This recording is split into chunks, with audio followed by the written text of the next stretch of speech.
একই কাণ্ড। আর কতবার অগ্নি পরীক্ষা দেব আমরা? আমরা মানে ভারতের নাগরিকরা। ছন্নত গাজী, বাবার নাম ছন্নত গাজী, আধার ভোটার সব হয়ে গেছে। তারপর এখান থেকে ভিন রাজ্যে কাজ করতে চলে গেছে তিনজন বাংলাদেশি। আর কত অগ্নি পরীক্ষা দিতে হবে? কে বলছেন?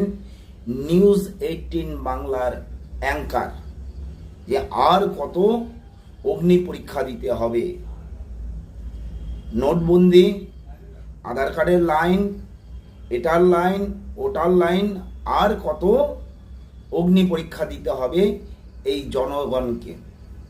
কিন্তু নিউজ 18 বাংলা এইটা হয়তো ভুলে গেছে যে দেশকে সুরক্ষিত রাখতে গেলে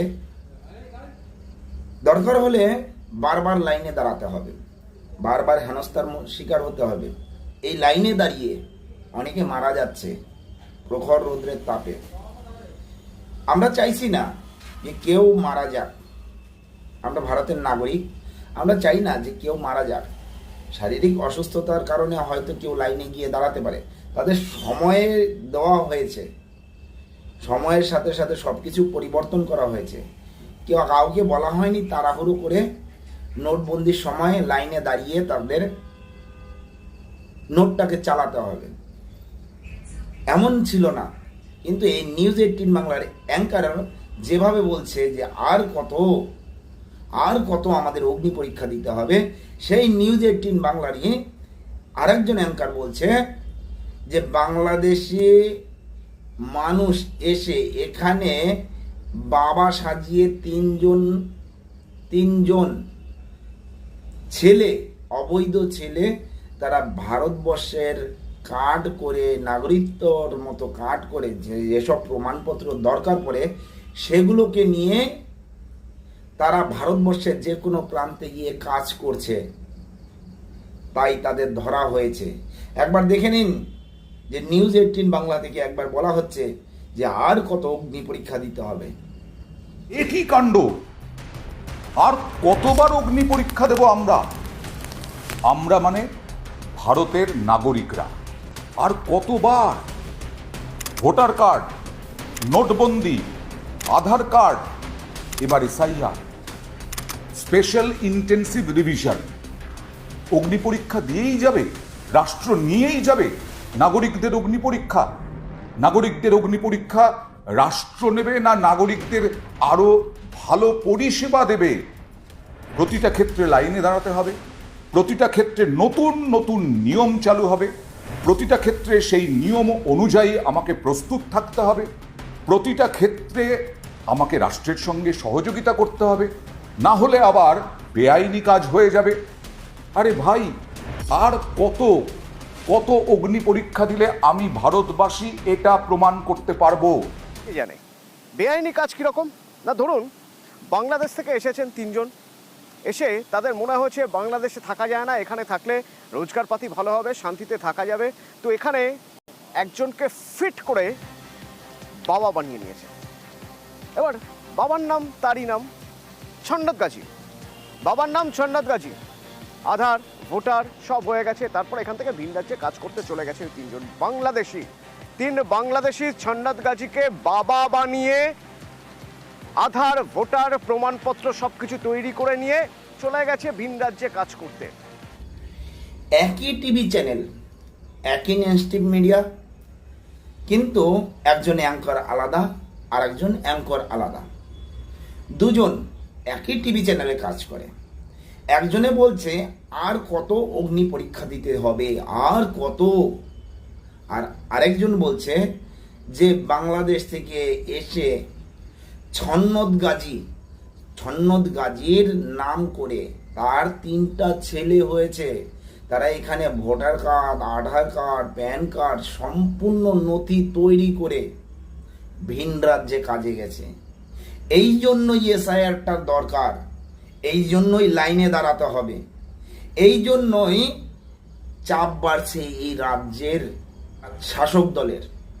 জানি না নিউজ 18 বাংলার এই যে সিনিয়র এডিটর, জানি না এই শাসক দলের থেকে কি পরিমাণ, কত পরিমাণ যে টাকা পায় এই সব কথা বলার জন্য, মানুষকে বিভ্রান্ত করার জন্য। কেন এসআইআরটা করতে হচ্ছে, কেন বা মানুষকে লাইনে দাঁড়াতে হচ্ছে, কেন এত বারবার অগ্নি পরীক্ষার সম্মুখীন হতে হচ্ছে আমাদের মতো সাধারণ লোককে? কারণ দেশের সুরক্ষা সর্বোপরি। আজকে ভারতবর্ষের বাইরে চতুর্দিকে যদি দেখা যায়, এই চতুর্দিকে যেসব কান্ট্রিগুলো আছে সবই উত্তপ্ত অবস্থায় আছে। এখনো দেখা যাচ্ছে প্রত্যেকটা জায়গাতে যুদ্ধক্ষেত্রে জড়িয়ে আছে। প্রত্যেকটা দেশ হিসাব মতো দেখা যায়, যদি বড় বড় যে দেশগুলো আছে প্রত্যেকটা দেশ যুদ্ধের সাথে জড়িত আছে। আর আমাদের ভারত সরকার চাইছে যাতে যুদ্ধ না করতে হয়, কি করে দেশটাকে সুষ্ঠু এবং সুরক্ষিত রাখা যায়, যার জন্য এই এসআইআরটা করা। এই এসআইআর এর জন্যই বর্তমানে মানুষকে প্রয়োজন পড়লে লাইন দিতে হবে। তাও যে কথা বলা হয়েছে, কাউকে লাইন দেওয়ার কথা বলা হয়নি তো। এসআইআর করতে, যেখানে মুখ্যমন্ত্রী নিজে বলেছেন যে এসআইআর হতে দেব না, সেখানে মমতা ব্যানার্জি কালকে বিএলওর হাত থেকে এসআইআর ফর্মটা নিয়েছেন আর লোককে ভুল ভ্রান্তি পথে বুঝাচ্ছে। বিশেষ করে যারা ধর্মান্ধ মুসলিম আছে, যারা শিক্ষার আলো তাদের চোখে ফোটাতে দেয়নি, তারা সবসময় এই মমতার নাম করেই চলছে। কারণ তারা জানে যে যদি শিক্ষার আলোটা এদের ভিতরে চলে যায়, আমার আর ভোট ব্যাংকটা থাকবে না, যার জন্য তাদের ভিতরে শিক্ষার আলোটুকু ঢুকতে দেয়নি। এই রাজ্যের অধিকাংশ যারা শিক্ষিত মুসলিম, তারা মমতার কাছ থেকে মুখ ফিরিয়ে নিয়েছে। তাদের পদে পদে হেনস্থার শিকার হতে হয়েছে। দেখেছেন এই যে 26,000 চাকরি বাতিল, এখানে কি শুধু হিন্দুদের নামটাই বাদ গেছে? না, এখানে মুসলিমদের নামও ছিল। যারা মুসলিম ভাইয়েরা পড়াশোনা করে যারা চাকরির যোগ্য প্রার্থী, তাদের নামও কাটা গেছে।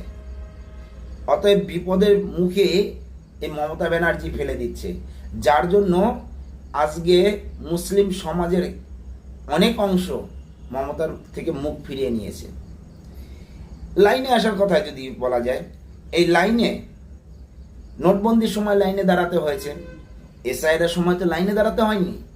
প্রত্যেকটা বিএলও পাড়াতে ঢুকে প্রত্যেকটা বাড়িতে এই যে ফর্মটা, ভোটার লিস্ট সংশোধন করার যে ফর্মটা, সেই ফর্মটা প্রত্যেকটা বাড়িতে গিয়ে দিয়ে আসবে এবং প্রত্যেকটা বাড়ি থেকে ফর্মটা কালেক্ট করার পরে এই বিএলওই গিয়ে জমা দিবে।